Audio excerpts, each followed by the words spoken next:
भारत में कई बादशाहों ने हुकूमत की, चाहे वे भारतीय हों या विदेशी। लेकिन आज हम बात कर रहे हैं एक अद्वितीय मुस्लिम महिला की, जिसने भारत और इस्लामिक इतिहास में एक नई राह दिखाई। यह कहानी है रज़िया सुल्तान की। कहानी की शुरुआत होती है 1206 से, जब मोहम्मद गोरी ने अपने गुलाम कुतुबुद्दीन ऐबक को भारत की सत्ता सौंपी। इस तरह गुलाम वंश की नींव पड़ी। 1210 में कुतुबुद्दीन ऐबक की एक आकस्मिक दुर्घटना में मौत हो गई और उसकी गद्दी पर उसका बेटा बैठा, जो कि उतना सक्षम नहीं था। इससे पहले कि कुतुबुद्दीन का बेटा शासन संभाल सके, कुतुबुद्दीन के दामाद इल्तुतमिश ने सत्ता पर काबिज हो गया। रज़िया, इल्तुतमिश की बेटी, को अपने भाइयों पर अधिक महत्व मिला।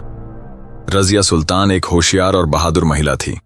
उसके पिता ने उसे शासन की बागडोर सौंपने का निर्णय लिया, लेकिन दरबारियों ने इस फैसले का विरोध किया। इल्तुतमिश की पत्नी शत्रुघ्न भी अपने बेटे को सुल्तान बनाना चाहती थी, जिसके कारण रज़िया के खिलाफ स्थिति बिगड़ गई। अंततः दरबारियों के दबाव में इल्तुतमिश को अपना फैसला बदलना पड़ा। इल्तुतमिश की मौत के बाद रुकनुद्दीन को सुल्तान बना दिया गया, जो कि एक अय्याश था। उसकी मां ने उसे सत्ता में बनाए रखने के लिए अपने दुश्मनों को खत्म करना शुरू कर दिया। इस बीच दरबारी रज़िया के बारे में सोचने लगे कि एक महिला सुल्तान कैसे हो सकती है। लेकिन रुकनुद्दीन की बेताबी के कारण रज़िया को सुल्तान बनाने का फैसला लिया गया। 1236 में रज़िया सुल्तान बनी, इस्लामिक इतिहास की पहली महिला सुल्तान। रज़िया ने मर्दों की तरह शासन किया, लेकिन उसकी हुकूमत के खिलाफ बगावत शुरू हो गई। हालांकि रज़िया ने चतुराई से बागियों में फूट डाल दी, लेकिन फिर भी मुश्किलें बनी रहीं। उसकी एक गलती, एक गुलाम पर ज्यादा विश्वास करना, उसके खिलाफ विद्रोह का कारण बना।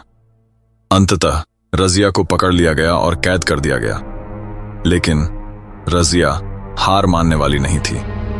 कुछ समय बाद उसने एक बड़ी फौज तैयार की और दिल्ली पर हमला करने का निर्णय लिया। हालांकि उसे फिर से हार का सामना करना पड़ा, लेकिन रज़िया ने अपने प्रयास जारी रखे। किसान की मदद से रज़िया ने खुद को छुपाने की कोशिश की, लेकिन उसकी पहचान खुल गई और उसकी हत्या कर दी गई। यह थी रज़िया सुल्तान की प्रेरणादायक कहानी, एक ऐसी महिला जिसने इतिहास में अपनी छाप छोड़ी।